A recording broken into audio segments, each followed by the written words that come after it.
So we go to chapter 17, barrier to communication in business. So let's just go down straight on. Let's see. So when we talk about barriers, barriers are hindrance. It means hindrance to communication. What are those things that stops or that affects communication? That is what barriers are. Are you with me? Are you with me, please? Can you repeat it, please? The internet bit weak. All right. Yes, when we talk about barriers to communication, barrier means obstacles, problems that might hinder effective communication. What are those reasons why communication becomes ineffective? You know, I told you earlier in chapter 16 that communication is important and it has to be effective. And the effectiveness of communication is based on how the sender is able to send and how the receiver is able to receive and how the feedback is being given. So what are the reasons that what are the reasons that causes problems when there's communication? That is what we mean by barriers. The problems about communication, the problems that leads to ineffective communication. Do you get it? So we're talking about why communication becomes ineffective. What are the reasons that we have problems when we are dispatching information? That is barrier. Is it clear? Yes. Okay, so here they said communication is only effective if the receiver understands the message sent. Things that get in the way of good communication are called communication barriers. So what hinders, what causes a problem when it comes to dispatching information is what we call communication barrier. So one of them is lack of clarity. So when we talk about clarity, here they said if a message is not clear, it may be misunderstood or ignored. Unclear communication may be the result of poorly written or poorly expressed messages. So the first causes of ineffective communication, or the first barrier to communication, is lack of clarity. If the message is not clear, it means I can't get the information you are passing across. So I am misunderstanding your information. So because I have misunderstood your information, I'll be doing the wrong thing. Yes. That's the point here. Clarity means messages have to be clear. If you are writing, it has to be written in a clear form. Your writing must be clear so that I can understand when I read what you wrote. If I am sending a message, if I am sending it through the voice, it has to be clear so that you can understand what I'm saying or what I'm talking about. So if I am expressing a message to you, it has to be clear. If I am writing a message, it has to be clear. Messages that are not clear will lead to problems and it could become a barrier to communication. So sometimes people do not do what they are supposed to do because the message sent to them is not clear. That is lack of clarity. Is it clear? Yes. You see, I just said, is it clear? It's about clarity. Is it clear? Is the information, do you understand the information or not? I understand now. So if it is not clear, that means there's barrier to our communication. Either I am not saying the right thing or you are not hearing me clearly. Is it clear, please? Yes. Yeah, that's why every now and then I ask questions, is it clear or not? Because communication has to be clear. It has to be clear. There should be clarity in communication. So the second problem is technological breakdown. When we talk about technological breakdown, here they wrote, a lot of business communication is done electronically.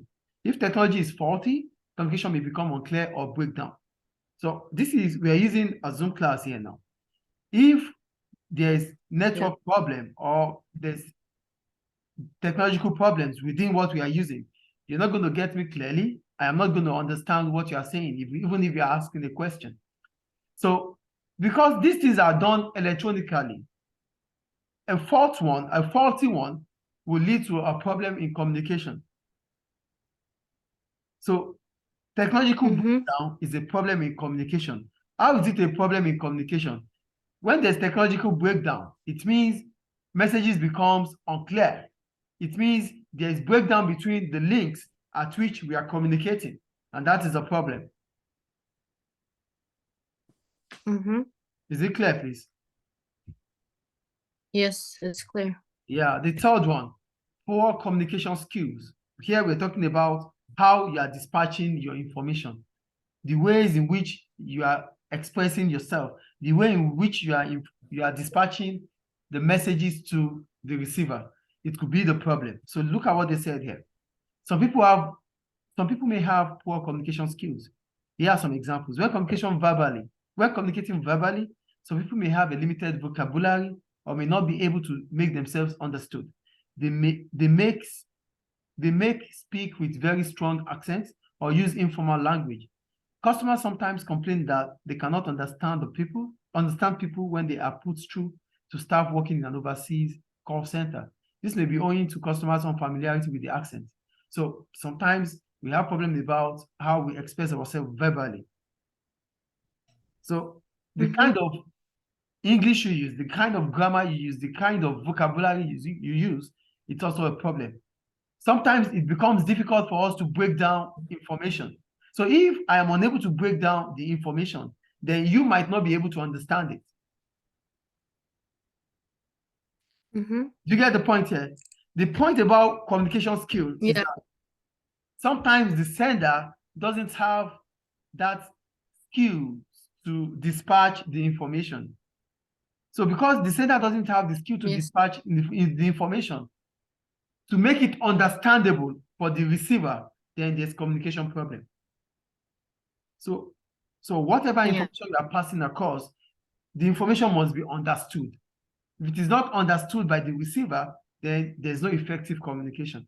That is the point. Okay. That is about the sender. Now the receiver, some people may be poor listeners. They are poor in listening. They don't get information clearly. No matter how the sender try to make it simplify the information. Some people are poor listeners, so they don't get information easily. This could be as a result of distraction from maybe mobile phone or distraction within the environment they have. Do you get it? So that's the second problem here. The fourth problem is from the sender. The sender doesn't have the skills to dispatch information to make it understandable to the receiver. The second one is from the receiver, whereby the receiver is being distracted. The receiver doesn't have that listening here to understand what senders are saying. The third one is writing messages. Spellings, when you write, this is written communication. When you write information and there are a lot of errors in the information, or you misspelled some words. So this could be a problem when the reader or when the receiver is trying to put the words together to make it sentences. So when you are writing, you have to write clearly. You have to write with simple English. If you don't understand how to use grammar or how to use vocabulary, simple English that will be understandable for the receiver. So is it clear, please? Yes. The fourth one, sending messages in anger, is an example of poor communication and can act as a barrier. When you have to dispatch information but you are angry, or you are expecting someone to get something done and the person is not getting it done, and you felt angered about it, and in the course of you getting angered, you have to dispatch your information. The information might not be understood because you are passing aggression, you are passing anger in the course of sending the information. So these are part of poor communication skills. We talked about them. The first one is verbal, which means the sender doesn't have that skills to send the information. The second one is from the receiver, who doesn't have the listening ears to understand what the sender is saying. The third one is about errors in writing. And the last one is when you send messages or when you are dispatching information with anger, you are angry, and you are sending information. It might be difficult for the receiver to understand the kind of information you are passing across. Is it clear? Yes. So another barrier to communication is jargon. When you talk about jargon, you are using different vocabularies that people don't understand. Do you get it? Okay. That's what we call jargon. Sending information that people don't understand. You are saying things that people don't seem to get the words. Like you're not communicating. It's just like you're not communicating. It's just like I'm talking to you here. Instead of me to speak English, I'm speaking Latin to you. But you wouldn't understand Latin. Oh. Yeah, so no. it's going to be like jargon. Okay. Do you understand? I always do this with my friends. Yeah, when you speak French with them, yeah, language. sure. So that's jargon because it's on. Is it clear, please? Yes. Great. Then the next one is distractions. Distraction is about, you're not being focused. Someone is taking your focus. Someone is taking you away from this thing that you're supposed to be. You're being distracted. Someone is making you to lose focus. Some things are making you to lose focus. And when you lose focus, then it disrupts information. Mm-hmm. An example of it is noise. When people make, like what I was telling you in the morning about classes, when you make noise in the classes, it distracts the teacher, and the information is passing across, becomes a problem. Mm-hmm. So noise it's a big barrier to communication because it doesn't allow the sender to logically dispatch its information, and it doesn't allow those that need the information to get the information because of noise. Mm-hmm. Is it clear? Yes. Do you have any question up to now? No. All right. So the next one about barrier is business culture. When I talk about culture, culture is just the way in which the business, they do their own things, the practices of the business, the practices of operation, the practices in terms of operations of the business, how they do their things. Your school has its own way of doing things. Other schools have their own way of doing things. Yes or no? Yes. So that is culture. So let's look at what they wrote here. They said, some businesses may develop a culture of poor communication. This can be quite a serious issue and occur when there is a general lack of communication throughout the whole organization. If a business fails to keep its employees fully informed of important events, it can lead to doubt and uncertainty. This may result in rumors, gossip, suspicion, and anger. This is all negative and encourages a mentality in which staff become isolated and fail to share information with colleagues. So yeah, if a business develop a culture of poor communication, that means they find it difficult to update customers. They find it difficult to even update the employees. So this will make that employees do not know what happens within the organization.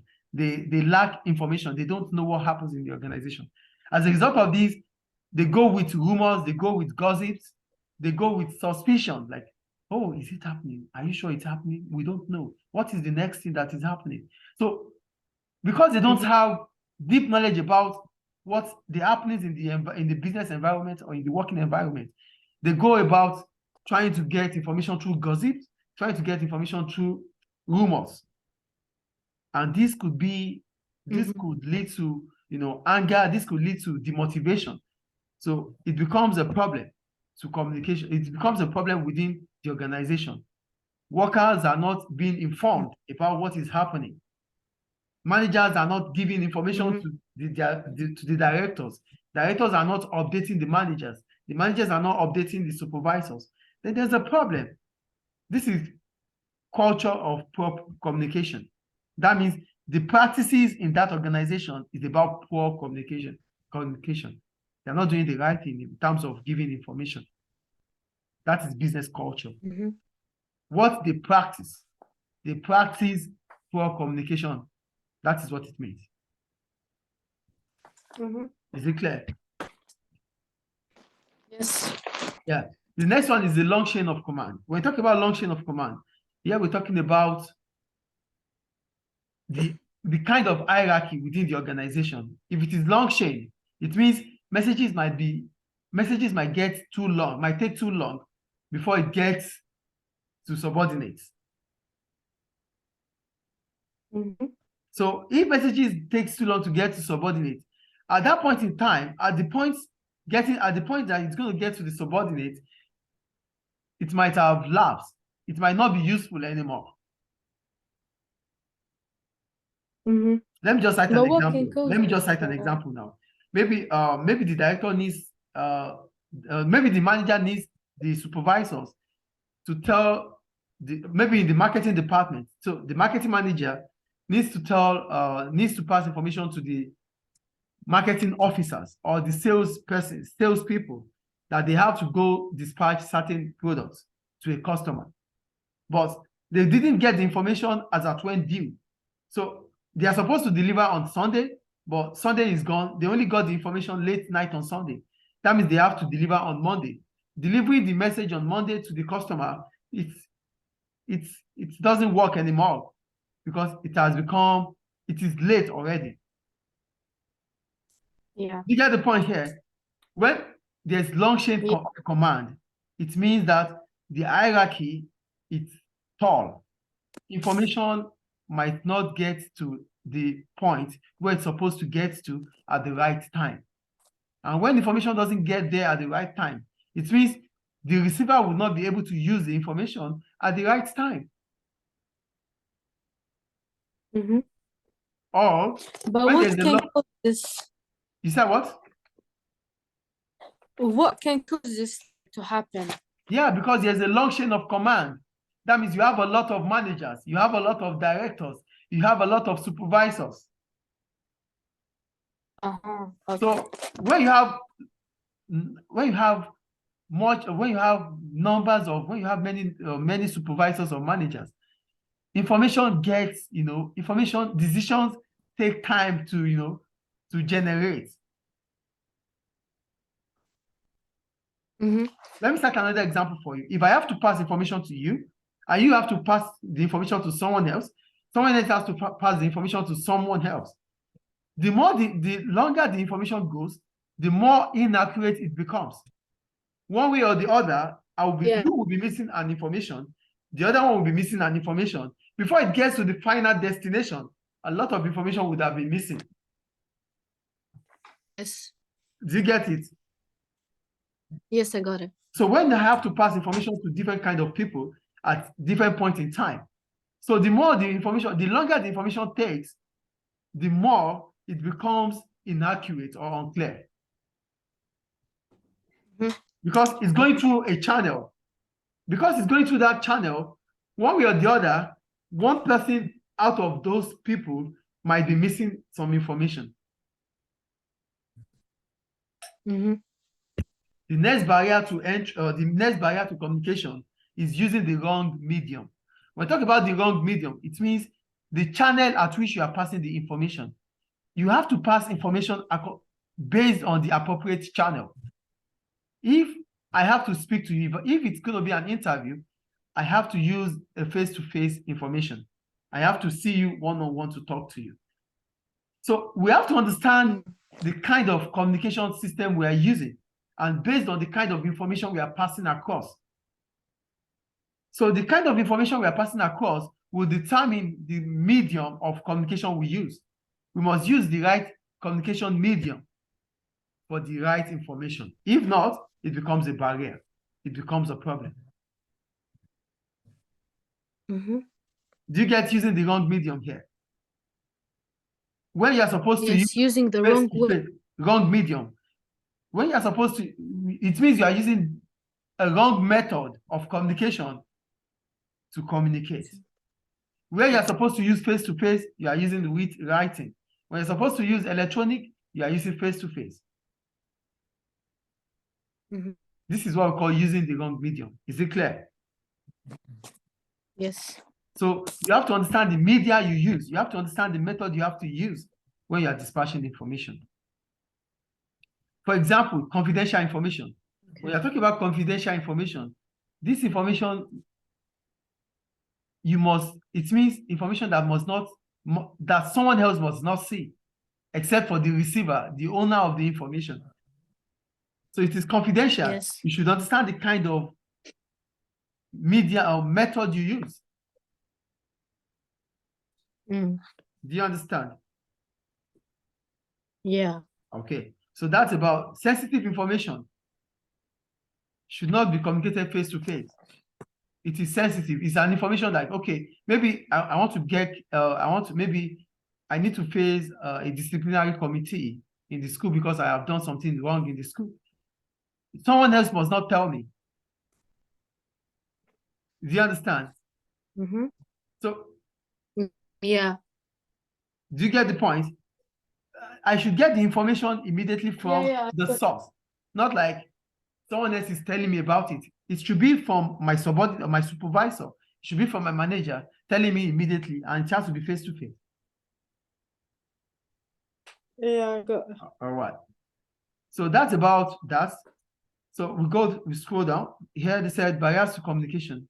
So if immediate feedback is required, okay, here they said when you need to get an immediate feedback, you should understand that it needs verbal communication. I need to get a response from you about a yes or no. It has to be verbal, not written. Face to face. Yeah, face to face. Okay. Is it clear? Yes. Any question about barriers to communication? Nope. All right. So we go to different countries, languages, and cultures.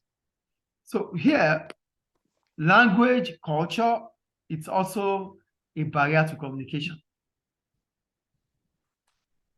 Mm-hmm. Do you understand? Because we don't understand ourselves clearly. Yeah. You're not speaking the same language as I am speaking. So it becomes a problem. Then we find it difficult to communicate. Yes, of course. That is about language. For the countries, it might be because of the time zone. If I have to communicate with you, we are able to talk to each other because we have the same time zone. If I have to communicate with someone in America, which has maybe 4 hours difference, it might become a problem. Because that individual might be sleeping at that point in time or might be busy. Yeah. So communication becomes a challenge. Is it clear? Yes. Any question about that? No. So you have to do the activity yourself. Okay. Then we move on. Yeah, the problems of ineffective communication. So when there is ineffective communication, it means the sender is not dispatching the information the way it should dispatch the information, or the receiver is not giving a feedback. This makes communication to be ineffective. Mm-hmm. Do you get the point here? Ineffective communication is that communication that is having a barrier, either from the sender or the receiver. The receiver. Okay. Is it clear? Yeah. All right. So ineffective communication in business can result in expensive problems. One, higher staff turnover. When we talk about higher staff turnover, we're talking about large numbers of people leaving the company or leaving the business to, find other jobs. Do you understand what high staff turnover is here? A lot of workers will be leaving the job because of communication problem. Okay. Okay. More staff absences. They leave. They continue to be absent every now and then. Yeah. Poor customer service. That means you're not giving your customers the kind of quality service they deserve because there's communication problem. Mm-hmm. More work-related injuries because you're not passing information clearly to those that are working. They might be making mistakes, and these mistakes might lead to injuries. Mm-hmm. Difficult making changes. Are you there? Difficult making changes. Yeah, I'm here. Yeah, ineffective communication makes it difficult for you to change things because when you have to change things, you have to pass information across. But when the information you are passing across is not clear, Yes. how do you want to change things? It becomes difficult. Yeah, it becomes unclear. Yeah, higher legal cost. Then, because you are not passing information when due, because you are not dispatching information, this might become a problem. then you might be sued. That is legal. You might be sued. Lower profit are all possible examples. Lower profit, you could, because you are not delivering you are not delivering quality service to your customers. They stop buying from you. As a result, your revenue will fall. And if your revenue falls, your profit will definitely fall. Is it clear? Yes. All right. So say, okay. So in this case, in the case of customers, poor communication can result in misunderstandings, misinformation, poor quality customer service. I talked about them already, right? Yes. Yeah, so that's about that. So here they said, ineffective internal communication can result in low motivation, disengaged workers, conflict, mistakes, and injuries. Yeah, basically, when there's barrier to communication, when communication is ineffective, workers will not be happy, people will make mistakes, there will be conflict, there will be injuries. These are what ineffective communication would cause.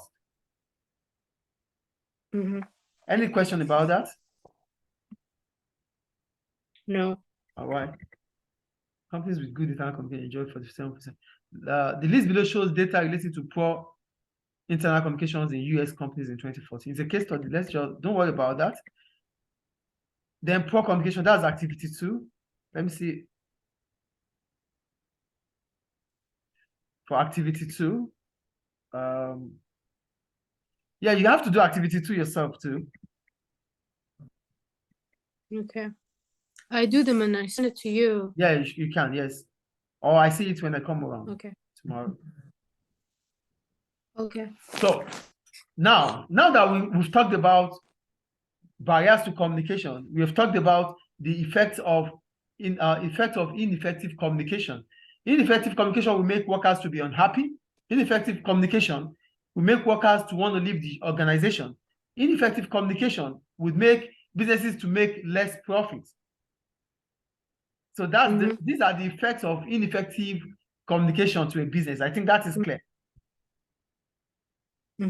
So how can barriers to communication be removed? How can we solve this problem of barriers to communication? Number 1, recruitment. Businesses should recruit workers that have good communication skills. That is the point. What do recruit mean? Recruitment means employing workers. Employing. Oh, employing. Yeah. So businesses should employ workers that have good communication skills. And how will businesses know this? Businesses will be able to know this during the interviews. When you interview people, you understand if they have good communication skills or not. Is it clear? Yes. 2, training. When you understand that your workers have poor communication skills, train them. Because when you training, what does training do? Training improves the skills of people. Yes. It reduces the gap between what you know and what you don't know. The 3rd one, written communication. When you understand that there's laxity in communication, write them out. Write instead of every time. Write letters. When you feel like people are not understanding what you are saying, write for them. Technology. Technology could also help because technology makes things to become faster and better. Do you understand? Yeah. So technology helps communication to become faster and better. The next one is chain of command. If the chain of command, like I told you earlier, if the chain of command is too long, communication will be too difficult to pass across. So make your chain of command shorter. So have less managers. Instead of having countless of managers, have few managers. So this will make subordinates to be closer to managers. Then information will be getting to subordinates quicker and faster. Is it clear, please? Yes. Social events. Organize meetings, organize gathering for people, organize them, talk to them, explain things to them. Not just work. Okay. Put them in social events, make seminars with them. Then you can be able to pass information across to them. Is it clear? Yes. Yeah, the last one is culture change. When you talk about culture change, because your company has poor culture of communication, change it. How can you change it? If you think most of the time it is always upward communication skills, try downward, try horizontal. Try to change things, make things get better. Change that practices that is making your information not to be effective. Change your practice, because the only thing that is constant in life is changes. So whatever is hindering communication barrier, or whatever is causing the communication, whatever is causing the problem of communication, you change them. Is it clear? Yes. Any question about that? No. So that's all about Everything is good. chapter 17. So let's quickly do the multiple choice Can we do together. Yes. They say, which of the following is the most appropriate method of communication for requesting an urgent delivery of components? Urgent delivery of components. Urgent. Okay. So it can be a telephone call. Yeah, it's telephone because it's urgent. It's a matter of emergency. Telephone. Because you need feedback immediately. Yes.